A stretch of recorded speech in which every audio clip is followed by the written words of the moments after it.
friends, neighbors, and fellow VEDSies. Welcome to another VEDS video. We're going to do another 5-minute Friday today because of time constraints that I have over the weekend. And here comes my puppy. Hello, puppy.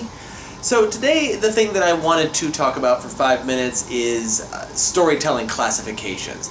This month, one of the things that we've gotten to do is see a lot of new interesting ways of telling stories that we haven't really talked about on this channel so far, and we've actually got a couple more still to come after this video.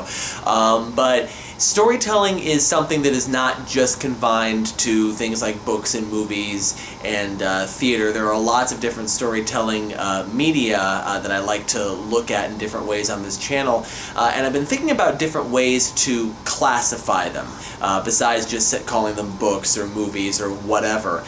Sometimes I refer to like movies as visual media, sometimes I refer to theater as live storytelling, games as interactive storytelling, or experiential storytelling, that sort of thing.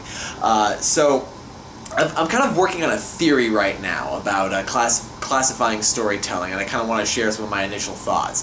So what I'm thinking about with storytelling is that storytelling kind of exists on 3 different spectrums. The first spectrum has to do with how the story is perceived by whoever is experiencing it, whether it's an external perception or an internal perception.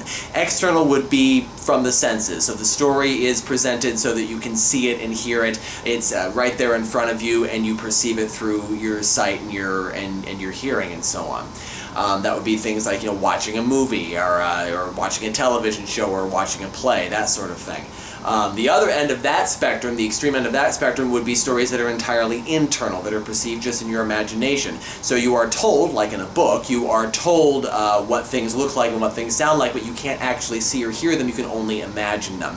And then somewhere in the middle of that would be auditory storytelling, where you can hear everything, or you can hear what's going on, but you can't see everything, you have to imagine what things look like. Or kind of the reverse of that, like graphic novels, where you're given images, you're given pictures, but you have to still imagine sound as well as movement and so on.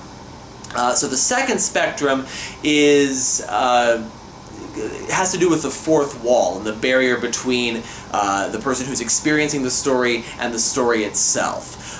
So on one extreme of this spectrum would be things like movies and books, where the fourth wall is very, very solid, where there is a barrier between the person who is reading or watching the story and the story itself, and there's not a lot of interaction between the two of them. The two things are pretty well fixed where they are.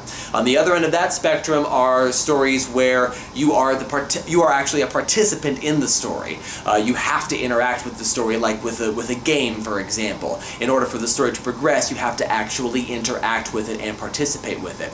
And then in the middle of that spectrum would be something like theater production, where there is a certain amount of kind of indirect interaction between audience and story, and there is still kind of a fourth wall there, but it's kind of tenuous. So the story itself can still be pretty fixed, but there's still a certain degree of interaction and interplay between the two of them, just by virtue of you being in the same room as the performers. And then the last spectrum is the form of the story, and in this case we're talking mostly about length and complexity. So on one end of this spectrum, we would have very, very condensed stories, stories that are very short and to the point, that don't have a lot going on, they're very, very, very condensed.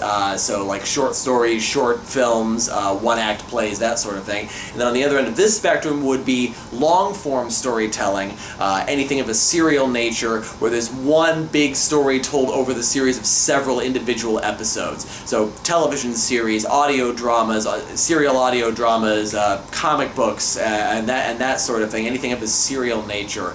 And then in the middle of that would be just kind of your standard story length of a book or a movie or anything like that, with subplots and a little bit more complexity, but it's still told basically in one unit. So that's kind of what I'm working on right now. I'm not really sure what I want to do with this theory. It's just kind of something that's been on my mind and something I've been sort of mulling over, but it is something that I find really, really interesting as I continue to look at storytelling and the mechanics of it and how it all works and new ways of doing it. And I'm talking about all this after just having come back from visiting my sister, who is engaging in an exciting new storytelling project, which you will actually learn more about in tomorrow's video, which is when I will see you next. Bye-bye.